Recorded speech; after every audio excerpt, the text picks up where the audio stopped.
Jay here, Stretford, Paddock, and it's back. The Europa League is back. Joining me for the preview is Joe Smith. We're playing Real Sociedad in Europe's premier competition. Forget the Champions League, right? It's boring, it's rubbish. No one cares about that. Yeah. Oh, look at us. We're playing Real Madrid. Oh, we're playing Juventus. Rubbish. Oh, pathetic. There's a new winner of the Europa League every year as long as your name's Sevilla. Exactly. You know what I mean, Real Madrid just, we dominate the Champions League. Boring.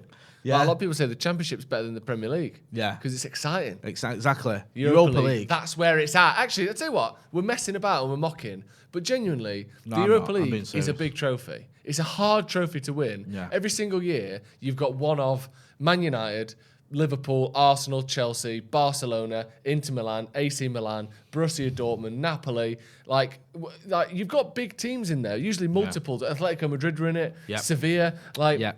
It is not full of good teams, but there are plenty of really good, difficult to beat teams that on any given year you could comfortably get knocked out of the Champions League by.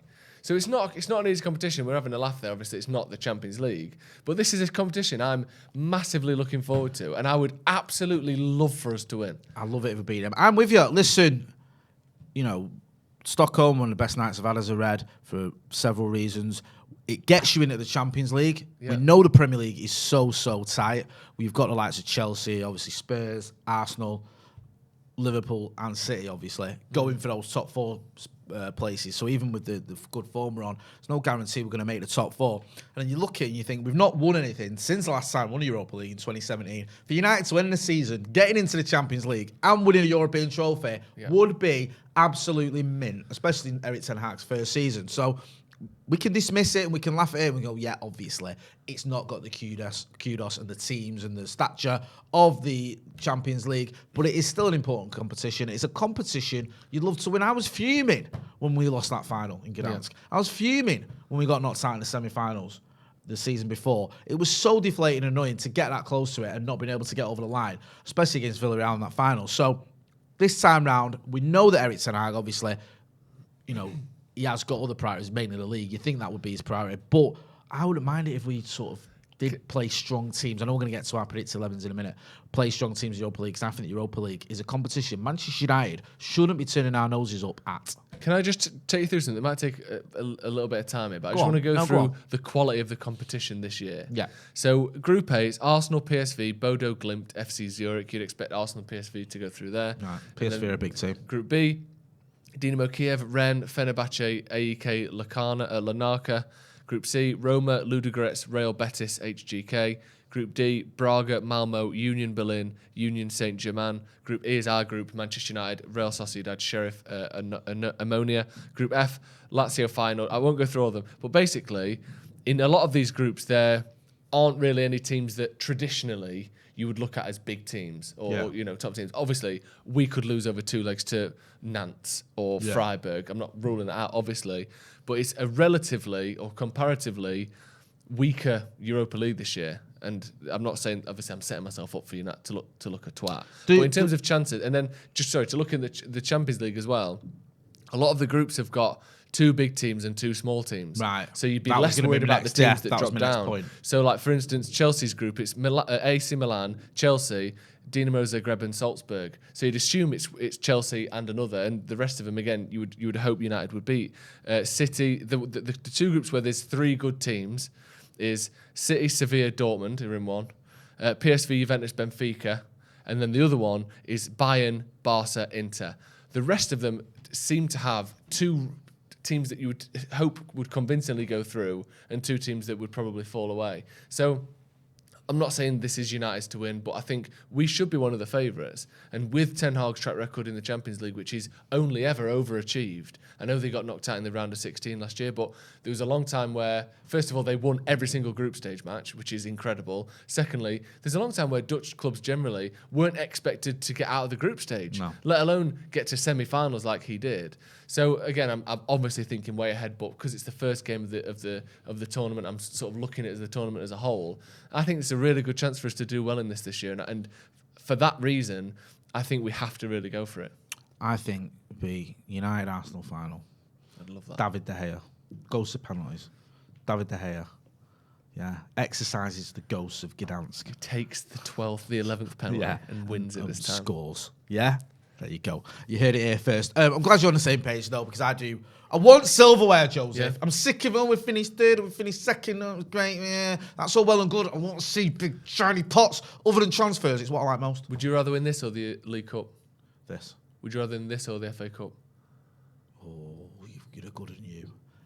This, because it's guaranteed Champions League football. Really? The FA Cup isn't. Wow. And also, I can spin this. I can do the old Stephen Alson trick of like, how many European trophies have you won? Yeah, we've got 5. We've got 5 now. Yeah, or 6. Yeah, 6. Yeah, do you know what I mean? Cool. Don't forget that one. It's the most important.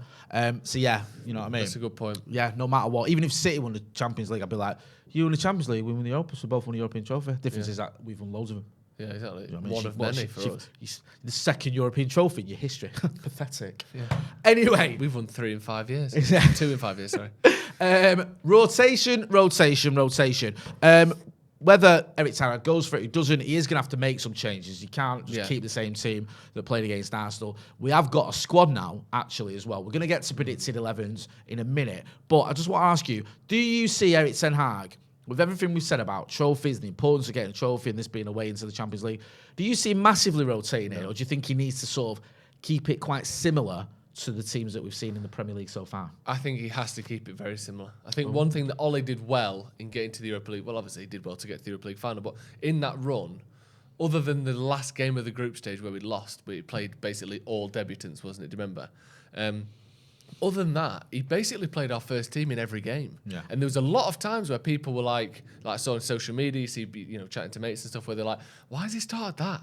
I was doing watch-alongs where people sat chatting to me saying, I can't believe he started this team. Bruno needs a rest, Rashford needs a rest.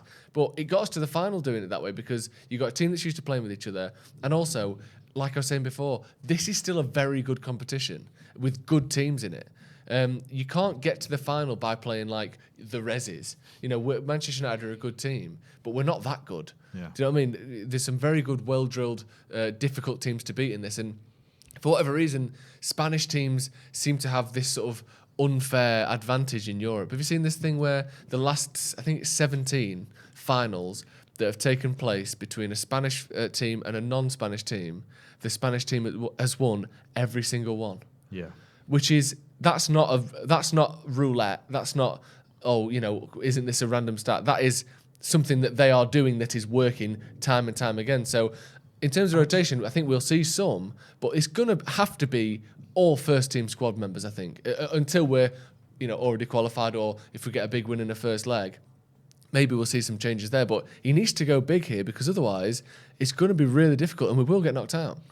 Yeah, no, I agree, and I think you make a great point about Spanish teams. We see it ourselves with Sevilla and Villarreal knocking us out once in the semis, and obviously Villarreal in the final. Both of those teams, I think Sevilla especially, have got a good record in this competition. I think they won it 4 times in the last 7 years. Yeah, Spanish teams, I think Atletico Madrid have won it in the past as well. There's a real sort of pedigree, and it's that mentality in it. Yeah. Do you know what I mean? It's not like, whenever you look at these finals and it's a Spanish team in it, there's been times when you've gone, everyone's, I know it's Scouse TV a lot of the time on the telly, but they're going, Liverpool have actually got a better team than Real Madrid. Real Madrid win it. Yeah. Do you know what I mean? It's like, they get over the line, it's what they do. It just happens every United and Villarreal, time. people go, United have got a better team than Villarreal. Villarreal won it on penalties.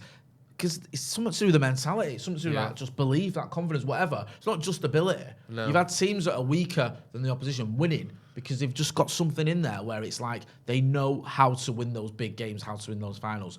Well, with all that being said, let's get into the predicted teams then. Joe, I'll start with yours before I give you mine. Talk us through your team. See, I have obviously rotated a decent amount there, but again, it's all first-team players. And that back 5, 4 of them, that Shaw, Maguire, Lindelof, Wan-Bissaka, was basically 4 of the first names on the team sheet for the last 2 years. Yeah. Until, certainly under Solskjaer, that was the back 4. That's a back 4 that's finished second in the Premier League. That's a back 4 that's got to the Europa League final. I'm quite confident in saying, whilst that's no longer our best back 4, which I like, that is still a back 4 that is competent. We know, we've seen it play. I don't know the exact numbers because people come in and out, but dozens of times together, and it can be successful. Dubravka's the one change I've made in there. Obviously, it was De Gea and Romero that sort of would accompany that back 4 typically. But I think Dubravka deserves a chance. If he's meant to come in as this backup sort of extra, do you know what I mean? Like, he's a backup, but he might be taking your spot.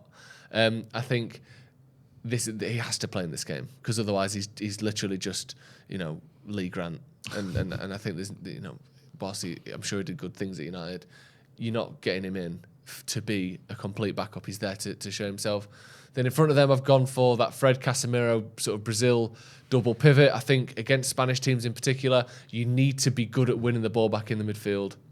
I think that, typically United have been dominated in the midfield by Spanish teams. And maybe I'm going one way with it where we're sort of packing it out defensively. Maybe the move would be to do what we've been doing recently, where you have one holder and 2 ball players. But I just don't think we've got enough ball players in this team. Eriksen could do with the rest. He's played more minutes than anyone would have expected. And we know that partnership does work to a certain extent because we've seen it for Brazil. And then the front 4 is basically first choice. Martial's still out. I think Antony... probably don't start him 2 games in a row just because we'll probably want him for Crystal Palace at the weekend. But Sancho, Rashford, and then brought Ronaldo in because he's a European specialist. And it'll be nice to see him play in the Europa League, won't it? He wants to play in that. Yes, you've won all these Champions Leagues. Back it up with the Europa League. So, there's my team.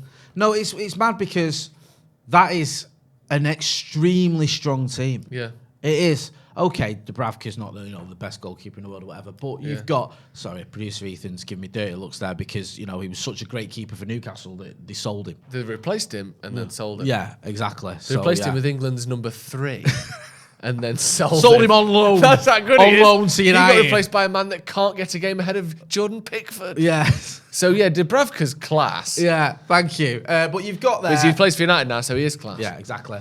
Like you say, a back 4 that, finished second in the league not that long ago. Yeah. And also, Harry Maguire, despite his critics, is still someone who has had success. And, in terms of his league finishes, we bought him for a reason because of what he'd been doing. He still was a team at a tournament in the Euros. We know about the Shawberto Carlos nonsense that went on. So these are players, that you look at and you go, okay, they've got a pedigree. Casemiro, one of the best defensive midfielders on the planet. Yeah. Fred, a player that everyone's sort of loving nowadays. Bruno Fernandes, enough said. Isn't it mad that Ronaldo and Sancho, that's, it's just a very strong team. You can have a team as strong as that, and yet there's 8 changes between that and the weekend just gone. That's 8 different people to the team that played against Arsenal, and it still looks like that could be... If that was United... If 12 months ago I said this is going to be United's first choice, you go, well, I'm not sure where Varane is, but incredible, we've got Casemiro. Do you know what I mean?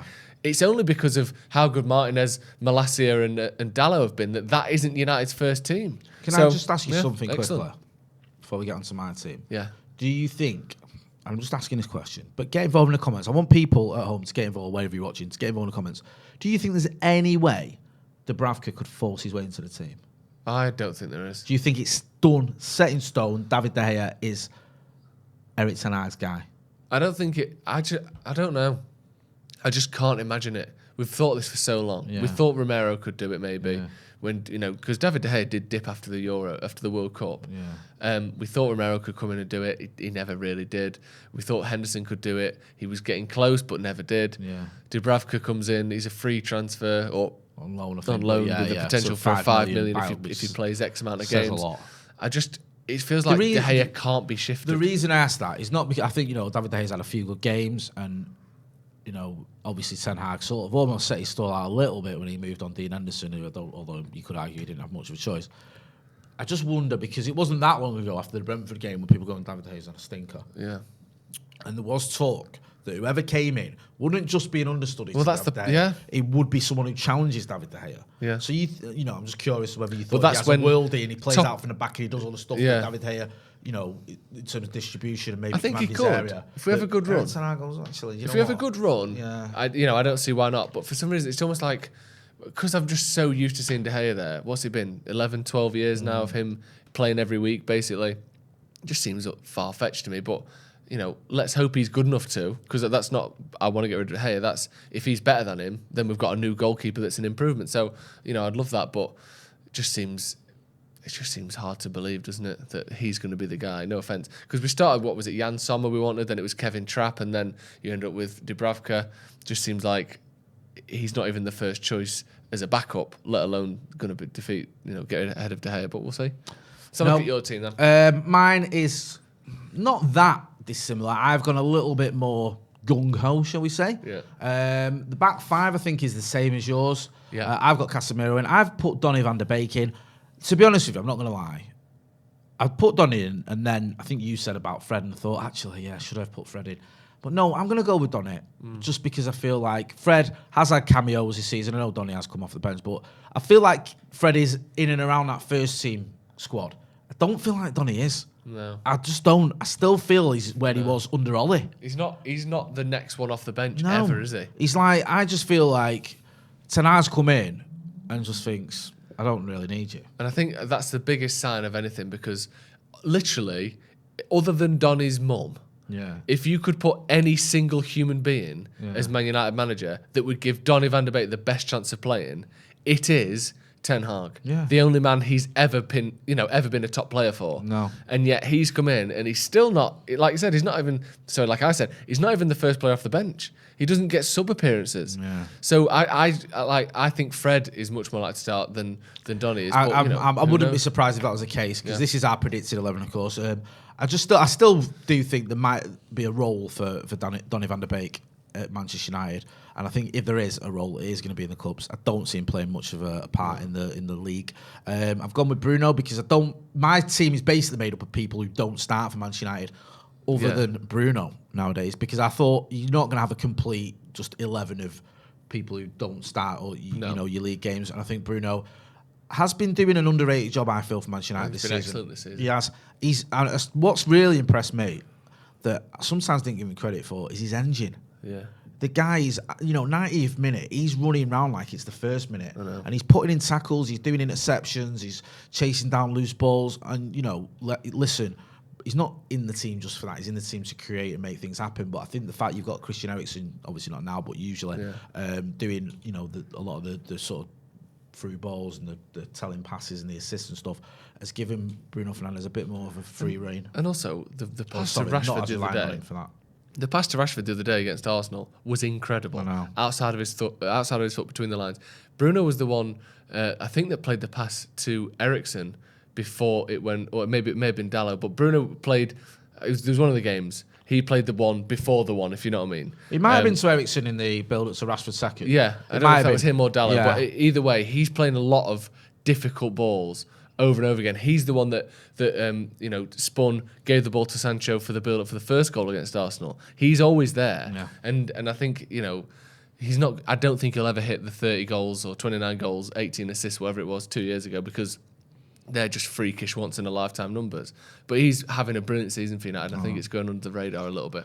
It is, and you can see why Erik ten Hag likes him as well, because if you want someone who's going to play the way that Erik ten Hag likes to play, giving you that pressure, pressing the opposition in their half, he's your man, because he's just, he's never going to give up on anything. So I've kept him in the team, and I think he can easily, but he could play every day. I've gone with Alejandro Garnacho. I was debating whether to just stick Marcus in and maybe give it that, another one who plays most weeks.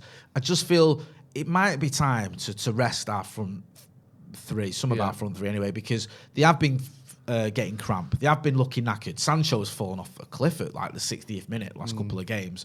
It's almost like he just completely runs out of steam. So I just feel like Garnacho bringing that youthful exuberance to the team, and he probably deserves a bit of a shout in the Europa. Cristiano Ronaldo, I know it's not the Champions League, but he's a Manchester United player. He hasn't started a game recently. Has he started a game this season, actually? No. So there you go then. He needs to start sooner or later, so why not chuck him in now? And I've gone with Anthony Elanga because, as I said, Rashford and Sancho, I feel need a rest. I don't know what the script is for Anthony Martial. I don't think he's fit. But anyway, I just think that as a front three, having those two youngsters running about, you know what I mean, trying to feed Ronaldo, I think could work. And I still think that is a strong team. Yeah. I still do. I know, listen, Wan-Bissaka's form and Lucas Shaw's form in particular haven't been great. I do think some of the criticism Maguire was getting this season was a bit OTT. Victor Lindelof, he's kind of one of those sort of 6.5 out of 10 players. Yeah. He'll give you that. Do you know what I mean? Where he's not amazing but he's not terrible. He's all right. Do you know what I mean? So I just think that's a decent team. Get involved in the comments. Let us know what you think about Joe's team. Let us know what you think about mine. Do you agree with what we've said? Do you predict something different? Who would you prefer to see starting for Manchester United versus Real Sociedad? In terms of the opposition, we do know these, don't we? We played them a couple of seasons ago in the Europa. 2021. It was a big win and a 4-0 and then a 0-0. Yeah. Bruno got 2, Dan James got 1, and Rashford got 1, I believe. Was that the one where, was it Fred who played the through ball for one of the goals? Or am I just getting that completely wrong? I don't remember. If it was, I think it might have been to Bruno. Yeah, I'm sure there's one ball where Fred did like a pass on the floor. Brilliant pass. Let me know in the comments if my memory's not what it used to be. I'm getting old. Yeah, they're 9th in La Liga so far. You can see their 4 games so far. Not too bad. Losing to Barca and drawing with Atletico, and then Elche and Cadiz as well with the wins. It's weird, isn't it? No, not many goals. That would be one thing I'd say about it. I always feel with Spanish teams in the Europa or in the Champions League to a lesser degree, the league form, it doesn't matter. No. You can look at teams and you can go, how difficult to beat? Where are Villarreal in the league? I was going to say, and how difficult to beat were they in the group stage last year? I know we did beat them, but in the fight, I will never forget something about Spanish teams in Europe. I'll never forget over when Atletico Bilbao was it came to United. Yeah, it's Old Trafford. Like, duties. Mate, it's like one of the best performances I've seen by a team in about 20 years. Yeah. That was my God. I think we were out for my sister's birthday that day, and it was one of the few games I've not watched. Not seen. Yeah. But me and my dad listened to it on the radio. Yeah. We were like, we're just gonna nip back. We'd listened to it on the radio, and it was like, it sounded like a hurricane was just going on. It sounded like getting destroyed. Yeah. It was genuinely I've seen it since, but I remember that feeling sat in the car like, amazing football. What's happening here? Who are these people and why are they tearing us apart? Yeah. It was just, I was like, they've got to win this. Yeah. They've got to win the lot, and they won nothing because they did a Bielsa job of falling off a cliff in April. Yeah. Anyway, I digress. Isak as well was their sort of main number 9 who's gone to Newcastle. So maybe that's probably why they're not scoring goals quite as much. David Silva there as well. Yes. 36 years old, starts every week for him. Yeah, maybe have a point to prove. I love that. We always say that, don't we? Everyone says that. No, you'll have a point to prove. Yeah. What is that point? Yeah. Does David Silva really give a toss? He won 3 Premier Leagues. Yeah. Is he like, I wasn't going to play as well, but now I know it's United, I'll play a little bit better. I think he is. Yeah, right. I'm not arguing. Give us your score prediction, my friend. I think it's going to be horrible. Okay. As much as we've improved, we're not, other than the Arsenal game, we've not been scoring tons of goals. Again, whatever it is with Spanish teams, it almost feels like you shouldn't say that like it can't be true, but it is true. Yeah. Do you know what I mean? They just are really difficult to beat in Europe for whatever reason. I think 1-0. Yeah. If we rotate the defence a lot, we might lose. I'm going to go 2-1 to United, actually. Yeah. I think we'll win, but I think we'll concede. What do you think?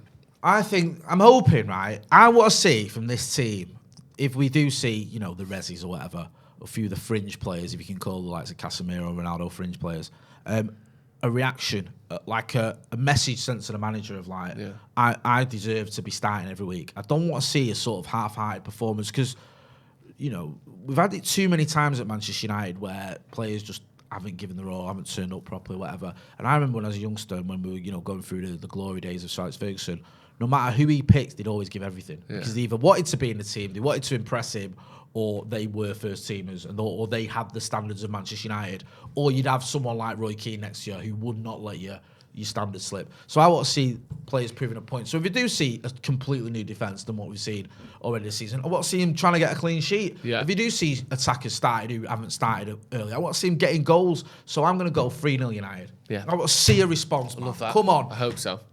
Joe, tell people where they can send their predictions, their score predictions. Send in your score predictions and also your pre-match prediction videos to paddockmatchday@gmail.com. Send them in. You get featured at the start of the watch along. We show all of our predictions. So send a little video of yourself. Get your phone like that. Send a video saying, I think it's going to be 1-0 Man United. Landscape. And send it to paddockmatchday@gmail.com to be featured on the watch along. Yes or no, we're going to win the Europa League? Yes. Good lad. That was the correct answer. Yeah. Yes. That was the correct answer. Listen. Yes. Always a pleasure, my friend. Get involved in the chat in the comments. Let us know what you think about this competition, the opposition, the predicted 11, all that jazz. Let us know your thoughts. Don't forget as well to hit like, share, and subscribe. You can go and find him on your socials, Joe Smith 93. You can also find him on a video, sticking it to Jamie Carragher. And you can also find him at the Sloppy Joe's podcast. Great stuff. Yes. There's a link in the description for all that stuff. You know where to find me as well in socials, J Motty. This has been the Real Sociedad preview. Thanks for watching.